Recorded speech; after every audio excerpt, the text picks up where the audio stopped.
শিক্ষার্থীদের বিধানসভা ঘেরাও অভিযানকে কেন্দ্র করে রণক্ষেত্র ঝাড়খণ্ড। আজ রাঁচিতে পুলিশের সঙ্গে সংঘর্ষে জড়ান আন্দোলনকারীরা। ব্যারিকেড ভেঙে বিক্ষোভকারীরা এগোতে থাকলে তাদের ছত্রভঙ্গ করতে লাঠিচার্জ এবং জল কামান ব্যবহার করে পুলিশ। লাঠিচার্জ ও জল কামানের পাশাপাশি চলছে ধরপাকড়।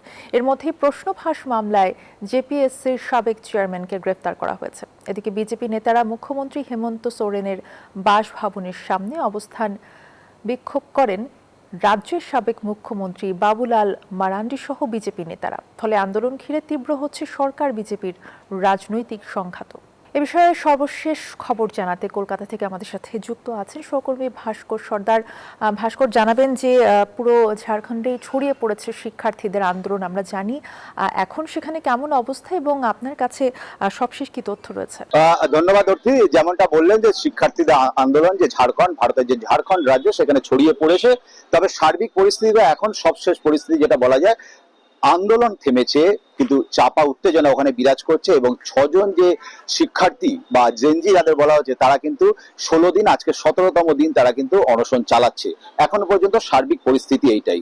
তবে সকালের দিকে যে ঘটনাটা যদি বলি, সকালের দিকে কি হয়েছিল, তারা আজকে লাখো লাখো ভাবে গোটা যে ঝাড়খণ্ড অঞ্চল, সেখান থেকে তারা ঠিক করেছিল যে তাদের যে রাজধানী রাঁচি, সেখানে তাদের যে বিধানসভা, সেখানে তারা আজকে অভিযান করবে, বিধানসভা অভিযান করবে এবং এই যে ছাত্র শিক্ষার্থীদের যে অনিয়ম তাদের চাকরি পরীক্ষার, সেটা নিয়ে অভিযান করবে। এই এক ডাকে 17 দিনের মাথা ছিল আজকে এবং সেই 17 দিনের মাথায় লাখো লাখো জেনজি শিক্ষার্থী যাদেরকে বলা হচ্ছে, তারা কিন্তু বিভিন্ন ঝাড়খণ্ডের বিভিন্ন জায়গা থেকে বাস, ট্রেন, প্রাইভেট গাড়ি বিভিন্নভাবে তারা আজকে রাঁচিতে জমায়েত করেন এবং সেই জমায়েত তারা যে বিধানসভার দিকে অভিমুখে তারা যান।